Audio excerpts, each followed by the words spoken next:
Golly, that's good. I haven't found my first Blanton's. Wow. That's different. I really like that. Peychauds or Pechaud's or Pechaud. Yeah, now I'm gorgeous. Although probably fuzzier was better. Okay. So, this is not what I expected.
Alright, we should have some sound now. Sorry about that. Gotta get it screwed on here. Get my head screwed on straight, so to speak. It's not gonna cooperate. Why don't we just do it like this? Right? Evening. Hi, everybody. Yeah, so it's supposed to be able to screw on here. This just may not be the right... I gotta unplug again for a second.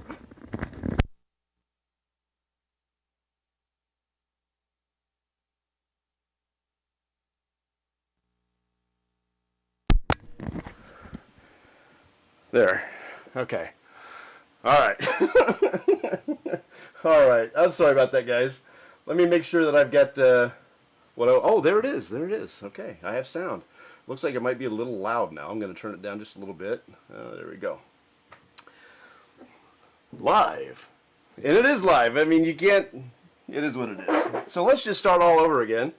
Sorry about that, everybody. It is Thursday. Happy to be back on Thursdays. Great mime impression. Evening. Sound. No sound. Hopefully you can hear me now. I'm not able to pull up the Bourbcast at all on my phone for some reason. I don't know what's going on. I hate Facebook's changes. I really do. So I'm going to do it off the computer and hope that everything works. And so far, so good. Let's move that. There we go. Okay. Let's start over, shall we? So great to be back on Thursdays. Took a few weeks off and did Wednesdays and just I was working. Got more busy in the last few weeks than I've been in the last couple of years. So I'm grateful. Just a quick recap for fun. Last Thursday I was down in Lexington, Kentucky, working for the Kentucky State Troopers. That's always a great time. They feed me well. They treat me well. They're just nice people. And on the way home, or on the way back to Cincinnati, I got to see them in action. There was a chase with two of the Kentucky State Troopers chasing some piece of garbage SUV. It was all blacked out, and they weren't going all particularly fast. Right there, as you get close to Covington, Kentucky, that's only like I think it's a 60 zone or a 55 zone, and they were only going marginally faster than me. So I don't know. I don't think he crossed over the bridge over I-75 either. I think he got off on an exit. Guess he wanted to keep his crimes in the great Commonwealth of Kentucky. So that was Thursday. Then Friday I worked for a group of people that are making a political advertisement. My job that day was to be the on-set photographer, which was perfect for me, and I had a blast, but it was a really long day, particularly because I got a hotel. Let me get this open and poured, but particularly because I got a hotel in Middletown, and at 12:20, the fire alarm went off, and sounds goofy. Thanks. Can you hear it? Is it all right? I can't tell. I'm going off of guessing. Anyway, the fire alarm went off at 12:20 in the morning. Was only going off for maybe, I don't know, 20 seconds or so. Then it went off again at 1:20. Then again at 2:20. And then it stopped until the 6 o'clock hour, 6 a.m. I was downstairs having breakfast, and it went off 3 times that hour. They said that they were having malfunctions, but I stayed in Middletown just so I could try to get some extra sleep and not drive all the way back to home. No, I did not sleep very well that night. Worked a 10-hour day after that. Then Saturday was a prep day. Then Sunday I was working in Akron. Monday I was working in Akron. And Tuesday I went to Washington, D.C. with the honor flight. So it's been a busy few days. It's been great, but it's been busy. All right, so we're going to do Smokewagon tonight. Before we get too far into it, I will confess that I could not decide which photo I wanted to use. So this was actually the second photo I took, and I really like it. But there's also just something about the first one that I took, which I really rather liked. See if I can get to it. Oh, I gotta move it up. There we go. Okay, so here's the first one I took. And I actually rather like that one too. So, beautiful bourbon, you get to decide which one you like best. Is it photo number 1, which is this one, or photo number 2, which was done with an 85mm lens, and it has a little more color in it and things like that. I'll go back to that one, and transition. There we go. And now, back to me. Okay. And now back over to Facebook so I can see if anybody's talking. Your voice is really deep, Casey, baritone mode. I know! And I just think it's because I'm so tired, to be truthful. And I actually was able to do a voiceover job today, and I was really happy that it came today because my voice is sounding like almost radio-ish again. It doesn't happen very often, Austin, but But every now and then I get a real nice day where the voice sounds all radio-ish, and I think it's just because I'm so flippin' tired. So I have not caught up on my sleep yet. We got up at 4 in the morning, left at 4:30 for honor flight on Tuesday, had to be at the hangar at 5:30, and then we got back to the hangar about, I want to say somewhere around 10 o'clock that night. We'd gone to Washington, D.C. We had lunch at Hayes Park, which is right next to the Potomac River. We went to Arlington National Cemetery, and it was the first time that I've gotten to see all three ceremonies. Not only did I see the walking of at the tomb of the unknown soldier, the sentry, but we also saw the changing of the guard, and we saw a wreath laying ceremony. It was really, really nice.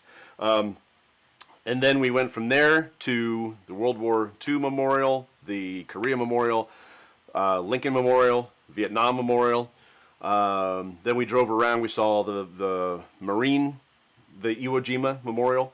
We saw the Air Force Memorial, which they are now integrating into Arlington National Cemetery, which is, I don't have any feeling about that whatsoever. Just interesting that they're doing that. Lots of construction going on right now.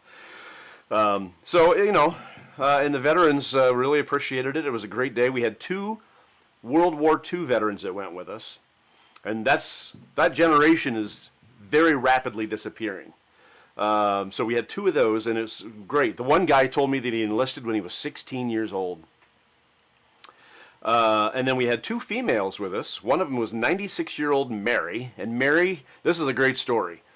Mary, I know I'm talking a lot, but I just had a lot going on, and this is a neat story. Mary was a naval nurse, and she joined the Navy. She had gotten out of nursing school. She joined the Navy, and they told her when she joined that she had 6 weeks to change her mind. That in 6 weeks, if she didn't like the job, she could quit. No problems, no whatever. So she got in there. About 3 weeks into it, she found out it was overwhelming. She had like 50 beds, and she was in charge of it. They put her in charge. And she was brand new into the Navy, brand new into nursing, and they put her in charge of this stuff. And she decided, I don't like it. I'm going to stop. Just before she made that decision, the Navy came out with a dictate that said, sorry, any incidentals that we promised you are now closed. If you're a new recruit, you're staying with us. So she didn't have a choice. She had to stay. She ended up staying for a 2-year term and then got out. But still, because of her service, she was able to come with us on the honor flight, and she really enjoyed it. Ahoy. Right. Hey, Jordan, how are you? Very cool. Very cool that you're here. All right, so let's get into it. The rest of the vets were Korea and Vietnam, and they're going to do another one in November, which I understand is either going to be all Korea and Vietnam or all Vietnam. I cannot remember which one, but it's cool. Very cool. November, I hope and pray the weather is going to be good for these folks, because just on the ramp at the hangar, I mean, it was only like 65 degrees, and you had these people all bundled up with blankets and stuff. So I just hope that the November weather is good to them. There's a Smokewagon, Uncut Unfiltered. Smokewagon is a product of Nevada H&C Distilling, a company out of downtown Las Vegas. Not generally available everywhere in the U.S. just yet. This one was sent to me by a friend in Las Vegas. He's a composer and a musician. He plays saxophone, I think, for a lot of the shows on the Strip in Las Vegas. La Cage and Cirque du Soleil and things like that. So he's kind of a nice resource. He found me this and sent it to me. Let's see. Nevada H&C Distilling Company was founded in 2012. It's sourced from MGP in Indiana, of course, Lawrenceburg. And then the company ages it in the Nevada desert and leans on what's known as bespoke blending, which means custom tailored to differentiate their whiskey from other MGP source whiskeys. It's a craft thing, and more distilleries are doing this. They'll get MGP juice, and they'll decide what they want. I want this, I want this. Then they get it together, they blend it their own way, or they have MGP blend it in the way they want it blended, and it becomes their juice. And then they take that, and they age it in barrels in the Nevada heat. Not a lot of humidity in Nevada, but they do have the heat, and they do have some cooler days. I mean, it's not always summer heat. I've been out there when it's been 50 degrees, 40 degrees. I've also been out there when it's been 120 degrees. I don't like either extremes. Right around 90 or 100, that's fine with me because it's such a dry heat, it's not intolerable. In 2016, the company bought 3 acres of land from the city and expanded their operation. They started releasing uncut, unfiltered straight bourbon in 2017 and quickly grew in popularity, releasing 21 batches of smoked wagon uncut unfiltered in 2020 alone. This is barrel proof.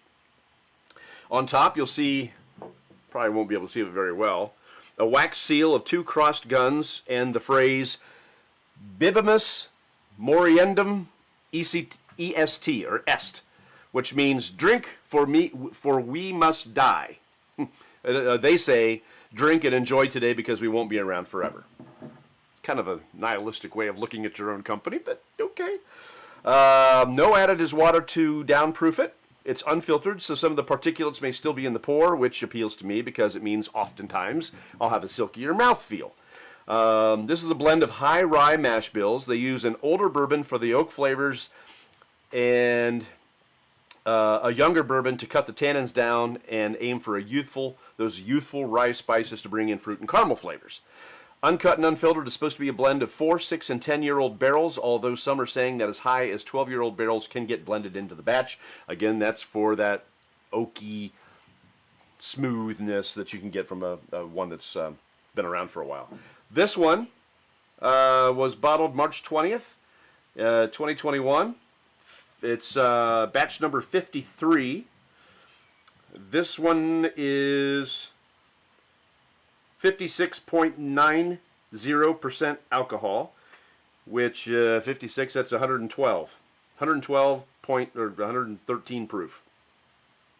So each batch is slightly different in the proof, but they all have the same mash bill, which is 60% corn, 36% rye, 4% malted barley.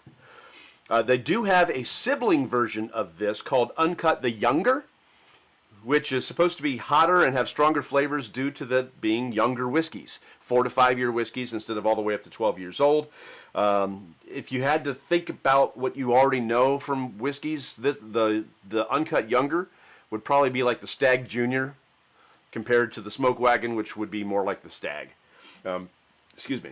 So that's something to be said for Smokewagon. And they've got several different products. This is the only one I have. I do have, 2 bottles of this. One of them actually has a white label because of the supply chain crisis problems thingies. The other one is a white label.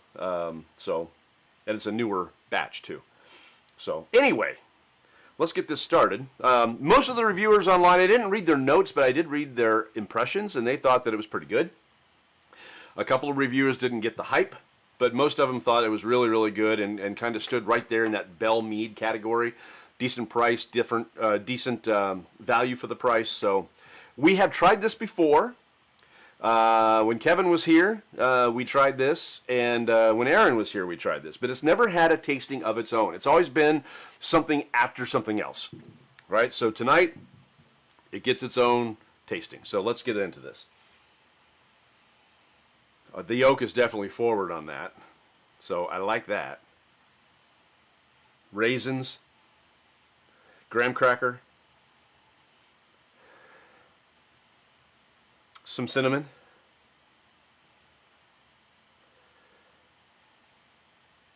It doesn't have the rye notes that I would expect for 2 high rye bourbons, and it is. It's 36% rye. That's up there.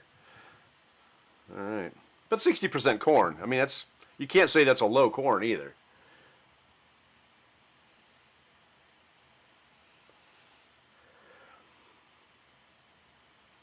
There's something that's bubblegum. I never know why I smell what I smell, but I got a little bubblegum off of that. Some cherry too. There's I want to say it might be black cherry. So that's kind of nice. All right, here we go. Now this bottle's been opened, so this is not the neck pour. This is going to be after it's been sitting for, gosh, a few months. So, all right, here we go.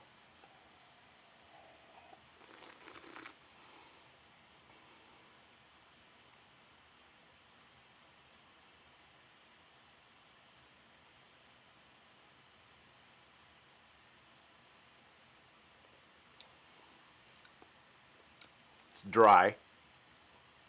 Took a lot of the moisture out of my mouth. Not overly hot for 113 proof. Ish. 13-ish proof. Really. Now, maybe it's because I'm becoming desensitized to super hot whiskeys. I don't know. But this, to me, doesn't drink as hot as it seems to be. I know I'm probably missing some stuff here. Tom's with us. I guess I haven't missed us as much as I thought. That's good. That's good. That's good. That's good. That's good. All right. Now into the flavors. The mouth feels fantastic. I do really like an unfiltered, and this has not been chill filtered, has not been charcoal filtered, carbon filtered. It's probably been filtered like just a simple filter to get out some of the particulates. You know, you don't want pieces of wood floating around in there. Although one reviewer did say that they had some particulates still floating around in the glass. That doesn't bother me. It really doesn't bother me. I'm not going to put it through a coffee filter or anything like that. I want to drink it the way I want to drink it. And I do like the mouthfeel on this a lot. That had a really nice balance. Again, I haven't given it a great like flavor tasting yet, but just the way it felt in my mouth, a great balance between the heat and the flavor. The bloom was not, it was more towards the back of my tongue, just very slow moving, just kind of sat there. Really nice on the mouthfeel. Let's go for flavor now.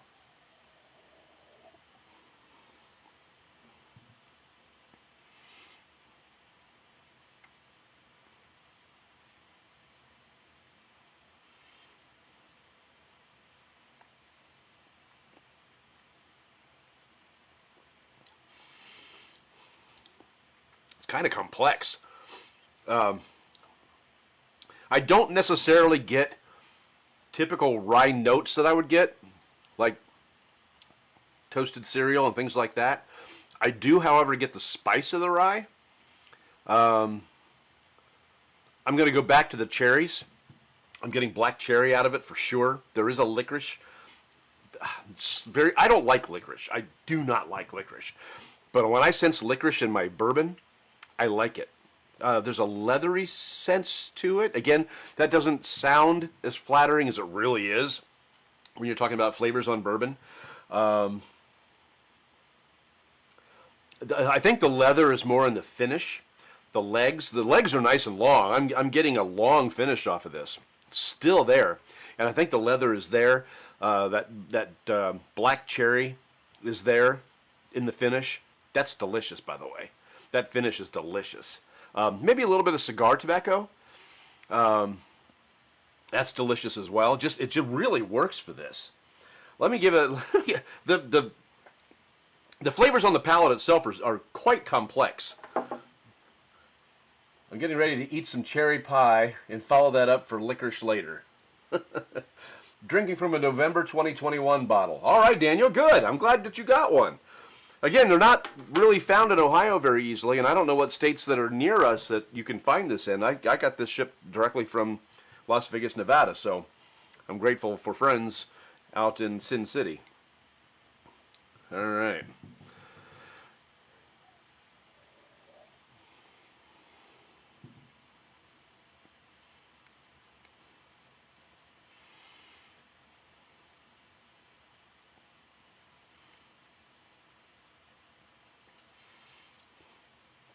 It's not sweet. There's no sweetness in this.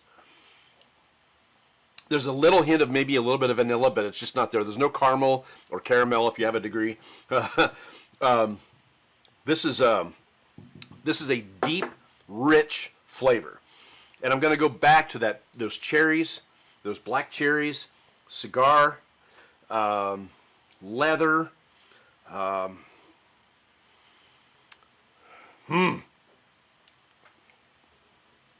It just has such a great feel on the tongue. That burn just stays with you a little bit. It's one of those that you can actually drink slower than I'm drinking this right now because it just lasts. Those legs are long. This is a fantastic pour. I'm not going to put it in my top 10. But this is a really nice pour. I really like this. All right. The oak, you know what? The oak is still very predominant. Something to be said for that Nevada sun, you know, the Nevada heat. I did not catch an age statement as far as how long it stays in the barrels before they put it in bottles. I did not find that. I didn't look specifically either. I should have looked. I'd be really curious to know how long they let this sit before they bottle it. It's tasty. All right, one more. Then we'll put it on water. And today is the beginning of Negroni week. So we're going to get done with the tasting of this, and we're going to make a classic Negroni. And I'll be revealing what we're going to be doing next week. As you know, some of you may know this, some of you may not. When I was down in Lexington on Thursday, I got there with what I thought was going to be plenty of time. I was going to go to Frankfurt and go to Bourbon on Main and get a hamburger, because they have the best hamburgers, I think, on the planet. They're fantastic. Excuse me. And I had to be there at 3 o'clock for a dry run of the presentation with the troopers, with the state police. And so I got down there, and traffic sucked, and there was construction. It took me longer to get there than I wanted it to take me to get there. So I decided not to go to Frankfurt. I decided to head straight for the convention hall, and I'm glad I did, because I could not find the place. The directions I was given, a mess. And it wasn't by the troopers. It was, they just told me where it was, you know, the location, the address. It didn't work. It didn't work. So anyway, it took me forever to find the place, and finally I found it. It was just before 3 o'clock when I got in there. I was happy I didn't go get a hamburger, because I would have been late. Then we got out of there at, like, I don't know, 8:30 at night. And the stores, some of them close in Kentucky at 9 o'clock. So I didn't have time to go on a big bourbon hunt that evening either. So instead, I went the next day on a quick bourbon hunt. I found a bottle that I wanted, and I was in a hurry because I was on company time. I was working for another company, and we were supposed to go to the next location. And instead of going straight to the next location, I went on a quick bourbon hunt. And then I went to location, which was great because I was only using my still camera as a photographer, and everybody else had all this stuff to set up. So I was right on time. It worked out great. But I'll reveal at the end of this Bourbcast what we're tasting next week, and it was the result of that hunt. So we'll see. All right. So we'll make a Negroni, and then I'll show you that. But in the meantime, let's finish this up.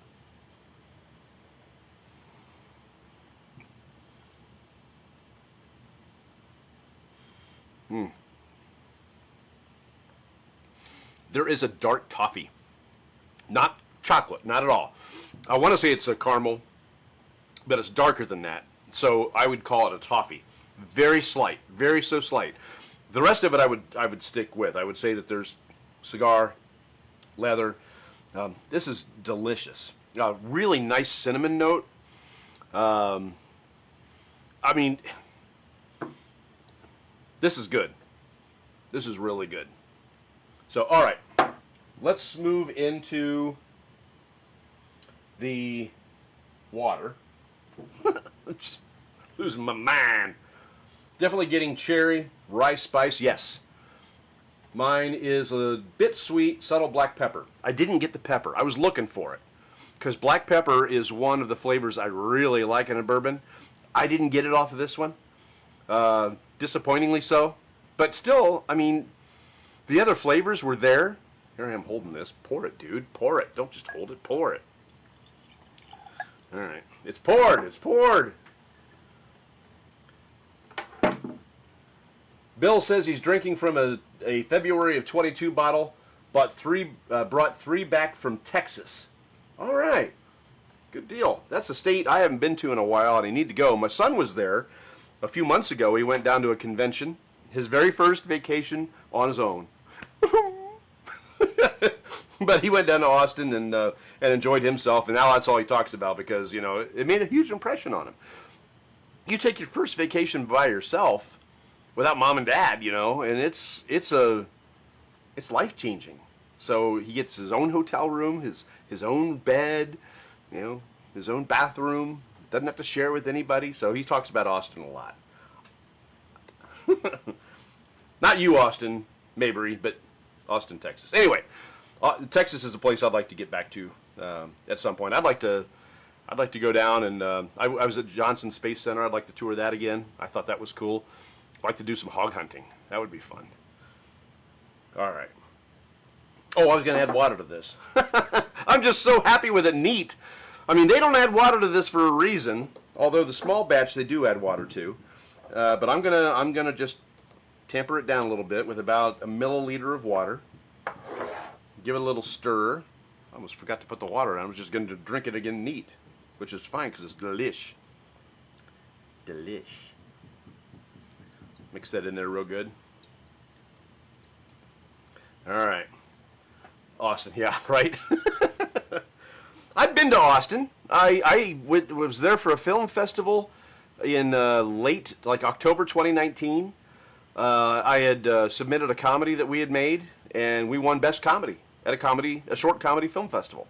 That was a dream, man. You go all the way to Austin, which is like a media hub. Austin City Limits has been produced there for PBS forever. One of my favorite shows. I don't know if it's even still on, but I love Austin City Limits. I used to watch it all the time when I still had cable. But Austin is it's a city for the arts, and to win Best Comedy at a short comedy film festival, crap, man, that was awesome. Anyway, so if I go to Austin's house someday, I'll have visited both Austins. Okay, that was probably funnier to me than it was to you. Sometimes I live my life that way. All right.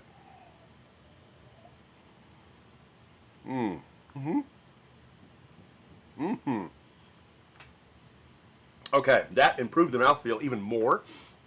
Made it even silkier. There's a little bit of lemon. I got a little bit of lemon in there, right on top of my the roof of my palate. That was really nice, actually. It did bring down the proof, which it didn't need, but I don't mind it. That was really good. I do think it opened it up some. I look forward to seeing what other flavors I'm going to get out of it.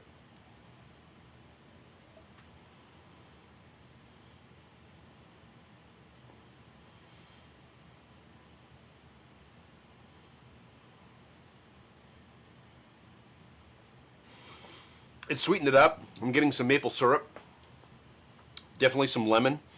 Black cherry is there, but it's more sedate. That darkness, right? That darkness of the cigar and the tobacco and the leather and the black cherry has gone down some, and the sweetness part of it has come up. I'm now getting caramels. Like I said, some lemon. Some of the more traditional bourbon notes. Just a lighter flavor overall. I love definitely better with water. See, Daniel's the same way. Standing invite. All right, Austin. I'll hold you to that. One of these days we're going to get out of here and we're going to do this live at a bar somewhere. But we got to get the infrastructure to do it. Somebody asked me the other day, "Do you ever do this off-site?" It's like, yeah, but I don't know that I could get the infrastructure that I have here. I have very fast internet here. Even though sometimes it doesn't look like it. I have very fast internet, and I know that I'm going to get a great stream, and I worry that if I'm going to go somewhere else, I won't have that stream. So part of the infrastructure I probably have to invest in is a really hot spot, so I know that I'm going to have good streaming, because I'm going to want to use basically the same equipment everywhere I go. I also want to find a location that isn't super loud. I want to be able to have you hear what I'm saying without having to yell over a band or a musician or a full house, you know. I want to be able to find a place that's going to be quiet when we want to do this. That's going to be tough. 7:30 at night, most bars are in full operation, ready to serve their customers. So maybe it's one that we tape. You know, we do it at like 1 o'clock in the afternoon or 11 o'clock in the morning. Tape it and don't run it live. I know that kind of stinks, but it might be the best way to do it. if we want to go start doing locations and stuff.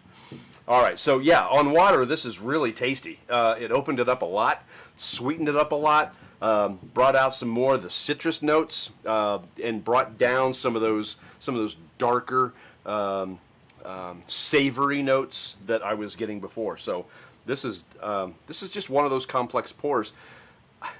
I would be surprised, given the ages of the stuff they blended with it.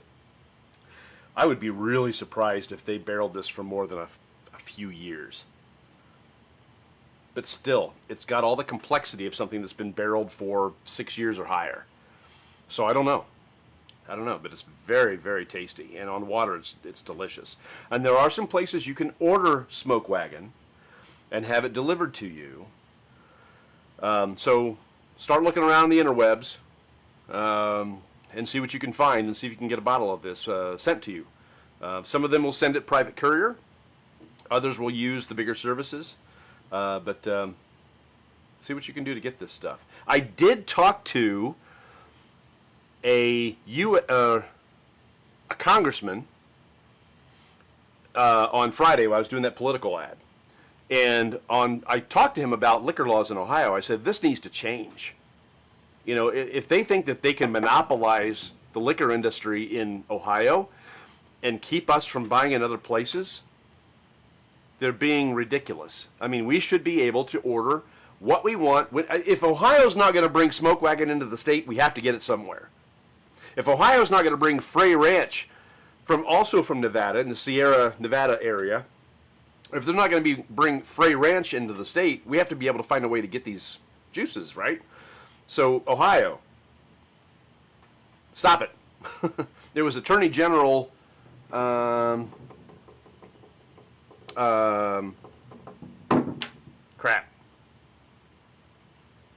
Can't think of his name. Anyway, doesn't matter. The Ohio AG is the one who kind of clamped down along when OHLQ became a partnership between government and private business. The Attorney General stepped in and made it tougher for companies outside of the state to ship to Ohio, essentially making it quasi-illegal. There are ways around it. People do ship here. They've got the permits, or they've agreed to pay the taxes that Ohio wants, whatever. Anyhow, oh, there's something else I studied the other day. Raffles. If you see a raffle in the state of Ohio for bourbons, or an auction for bourbons, it's legal. But, and this is some information I put out the other day on a group that I admin, but I want you to know it too, because you're going to start to see that. That's this time of year through the early spring, you're going to start to see people wanting to raffle things off. Oh, my grandmother has cancer. Raffle off a bottle of Pappy. My kid's softball team wants to raise money for uniforms or bats or whatever. They do a bourbon raffle or a gun raffle, but they're completely different. So with a bourbon raffle, just so you know about this, in the state of Ohio, there has to be a receipt. All right? There has to be a receipt with the bottle that follows the bottle. What that means is that even if Buffalo Trace, for instance, decides to give you the full Weller collection that you can raffle off for your nonprofit, it has to be sent to an OHLQ registrar, a liquor store, or some other thing like that. They have to sell it to you at Ohio MSRP. So you're not going to be spending outrageous dollars for the Weller collection. You know, CYPB or single barrel or whatever. It's gonna be the ticket price. It's going to be the MSRP in the state of Ohio. You're not going to get secondary prices on that, but you do have to buy it. There has to be a receipt. And whoever wins it, the raffle or the auction, they have to have that receipt with it. Ohio law. Also, if you're not an actual nonprofit, if you're not a 501c3 or some other designation of nonprofit, if you haven't registered with the state of Ohio as a nonprofit and you have a board of directors and all the things that go along with that, you are a private person. So let's say you have a grandmother that needs a new hip, right? And you're doing a bourbon raffle or auction to raise money for grandma's new hip. You, not being a nonprofit, could be subject to taxes off your personal income. So let's say you have a bottle of Pappy, right? And let's say that you somehow or other bought it at retail price, whatever that may be. Let's say it's $100. I don't know what retail is on a Pappy. Let's pretend it's $100. Let's say you sell that for $10,000. Some idiot buys a bottle of Pappy for $10,000, which they will never open. And if they do open, they're going to do it to show off for their friends, and they're going to polish that bottle off, that $10,000 bottle, in one night. Okay. So you've now made $10,000 off of a $100 purchase. If you're not a nonprofit, you have to pay taxes on that $10,000 before you're able to use it for grandma's hip. Now you have some information based on Ohio raffles and auctions. So, okay, I'm digressing. Let's finish this up and put it on ice.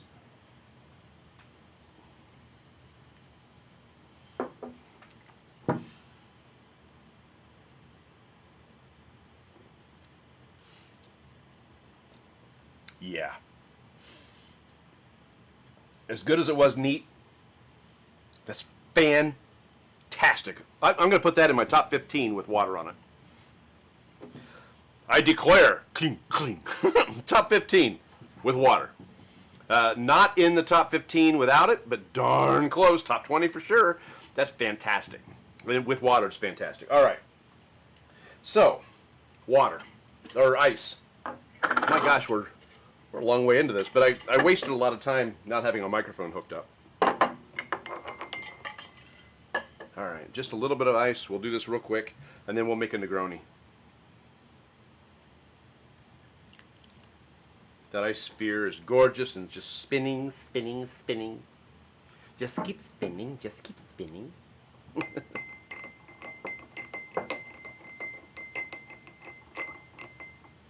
All right. What am I missing? Now I'm getting the toffee, more sweetness, still trying to develop my palate. That's good, Daniel. I mean, so when you're developing your palate, it's important to make sure that you drink with other people. Or to listen to fantastic Bourbcast like this one while you do it. The reason for that is because as you develop your palate, somebody else may be there, and you can teach them. You don't have to be perfect. You don't have to know everything. I sure don't. But when I do this, and I have people like you on the Bourbcast with me, excuse me, who share their impressions with me, then it shapes mine, right? So I got cotton candy on the nose. You may not get that. You may get something else. I think one of the reviewers, again, I didn't read the notes, but I glanced at them. I didn't look for my Christmas gifts, Mom and Dad. I just glanced in your closet. Anyhow, one of the reviewers, I just saw it briefly, said something about Red Hots. I'm not getting Red Hots. I do get some cinnamon, but not Red Hots. But that's how you learn, is listening to the impressions of other people. New drinkers, I love giving new drinkers their first experience with a proper tasting, because they're going to have a different level of experience. They're not going to be jaded by, oh, it's going to have vanilla and caramel and cinnamon and, you know, that's why I like trying so many different things, is because each one of them gives me a different experience. You know, where the Buffalo Trace may give me more caramel and vanilla and oak and blah, blah, blah, this is giving me something different. And until you're introduced to the different flavors and scents that are out there, whether somebody knows what they're talking about or not, it helps define and refine your palate. Something I'm going to do eventually, I still haven't signed up to do it, I'm going to do it eventually, is the executive bourbon steward class. I am a certified bourbon steward, but there's an executive bourbon steward class that you can go to. You can take it online even right now. I'm going to go to it live in Louisville. That you get a tasting or a scent kit. There's like 50 cents in there. Not 50 cents, but 50 cents in there that have got your oak and your cinnamon and your clove and all those different notes that you may get out of a whiskey. And there's for you to train your nose, right? And I'm going to do it eventually. It's expensive. It's $500. But it's worth it to me just because I want to get it. I don't know what I'm going to do with this Bourbon Steward thing. I thought I didn't think anything. I was going to say I thought it might lead to something, but until I put it to use, other than this, I don't lead to anything. So Executive Bourbon Steward, I'm going to do that too, but I don't know what it's going to mean. I don't think I'm going to get hired by like Buffalo Trace or Heaven Hill to come in and say, well, what do you think of our whiskey? That's not going to happen. I might be on a forklift lugging barrels around. Yay, I'm an Executive Bourbon Steward driving a forklift. Yay! All right.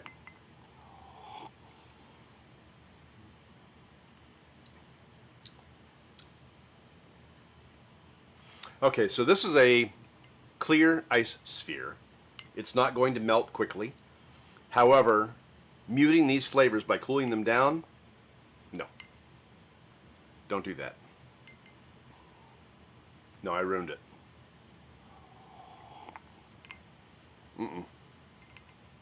Nope. Everything I loved about it is gone. I mean, I still taste the whiskey. Duh. But, yeah, I don't like that. It takes too much away from it. The oak is what I get off of it.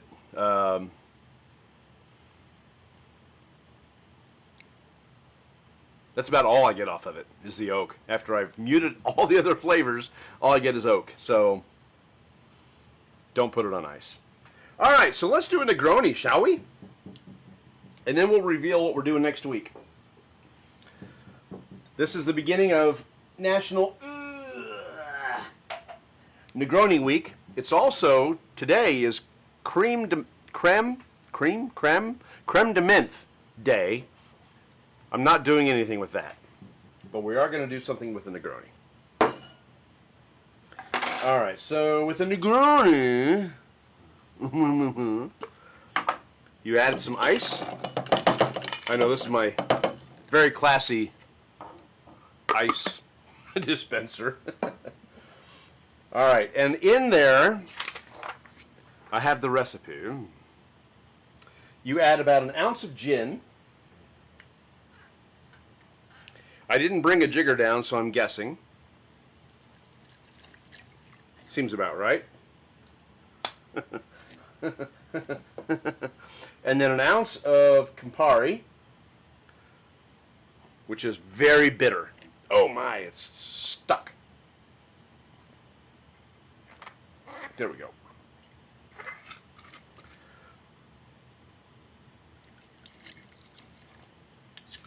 Probably pretty close. And then an ounce of sweet vermouth.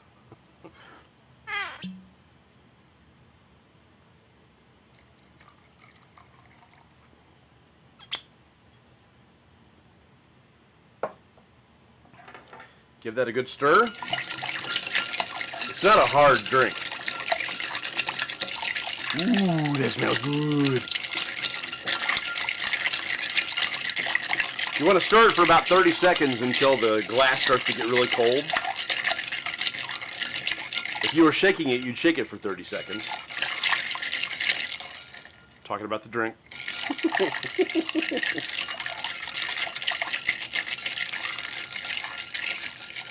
I always taste similar flavors, but I have a hard time recognizing them.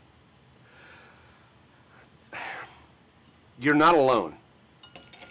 When I started this one, the Smoke Wagon was giving me a lot of flavor. I told you at the very beginning, the first taste, I said it's complex, right? That is KCE's for saying, I don't know what I'm tasting here, but there's a lot. There's a lot of information coming in. And I had to take my time and take several different sips and try the tip of my tongue and the back of my tongue and the sides of my tongue and try to decipher what all I'm getting out of it, because there was a lot. So you got to be slow and methodical and careful, and don't pressure yourself. I mean, nobody's an expert on day one. Nobody's an expert on day 100. This is Bourbcast, I think, number 116. And I'm a certified bourbon steward. I'm still not an expert.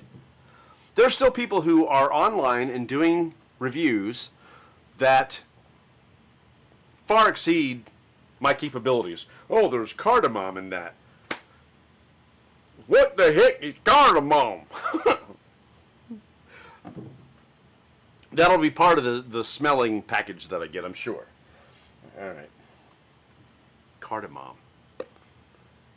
These people, I don't know. Sometimes I think that some of the people who are tasting bourbon are elites, academics. Fa.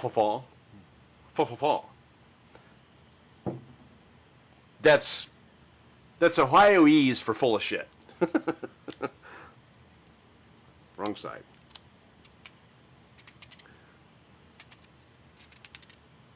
All right. So we've got this. We got this. We got this.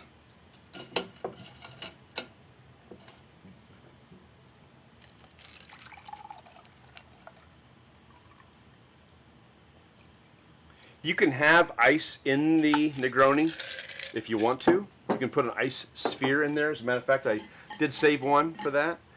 You know what, though?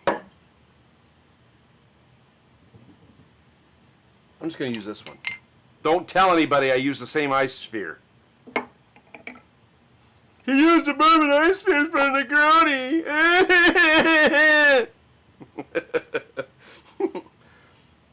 And then this goes in there. Wrap it around that ice sphere. Oh, Negroni week. Welcome to Negroni week. Oh, that's yummy. I use the Castle and Key gin. I will admit I'm not a fan of this, which is why it's great in mixed drinks. I'm also not a fan of Campari because it's so stinking stupid bitter. But in mixed drinks, it works well. That is delicious. All right, so next week, where are we at? Oh my word, we're almost an hour into this. Okay, so next week, as you know, I mentioned this earlier. I went to Kentucky and I failed terribly on a bourbon hunt while I was in heaven when it comes to bourbon. So I did manage to get out a little bit, and a friend of mine, Tom, who's watching, has told me more than once to go to Jungle Jim's in Hamilton. And I did. I went to Jungle Jim's in Hamilton, and I will tell you, I am less than impressed. I get toasted Asian chilies, charred toasted mini wheats. Sometimes they make yeah. Mini wheats. That's hilarious. Mini wheats. I get a little bit of cinnamon toast crunch on this.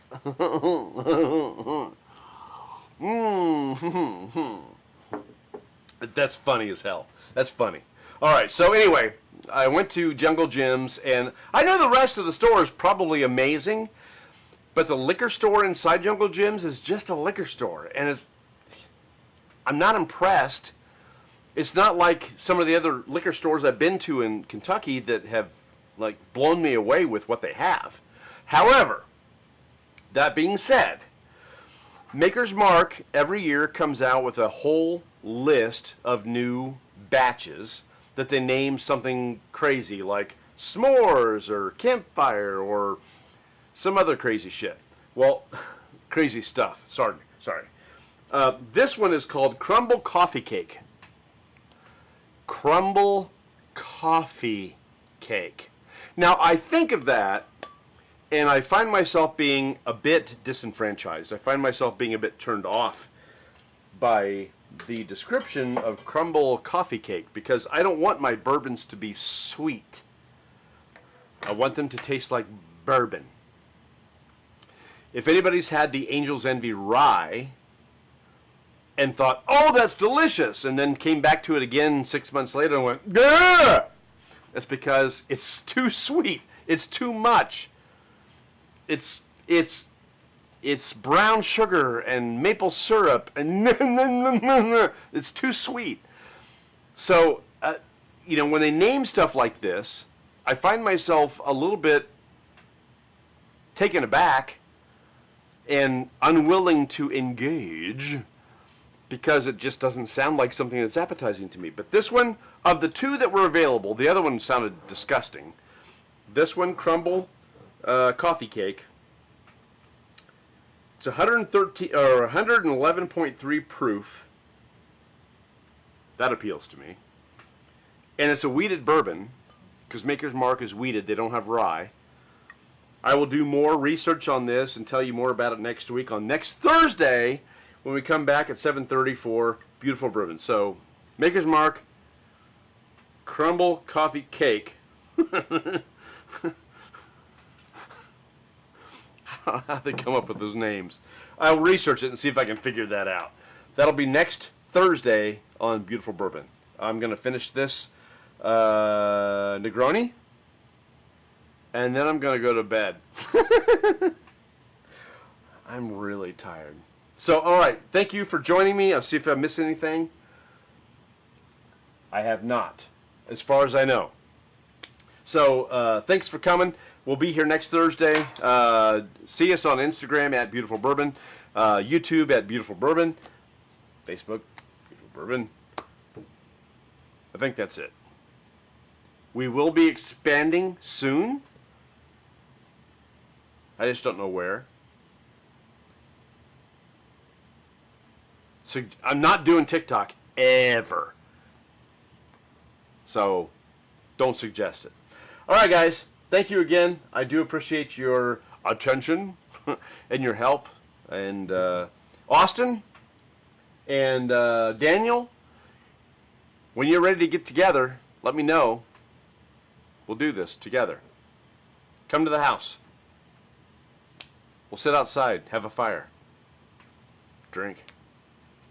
Right? All right. We'll see you next week, next Thursday, for this Maker's Mark, and have a great weekend.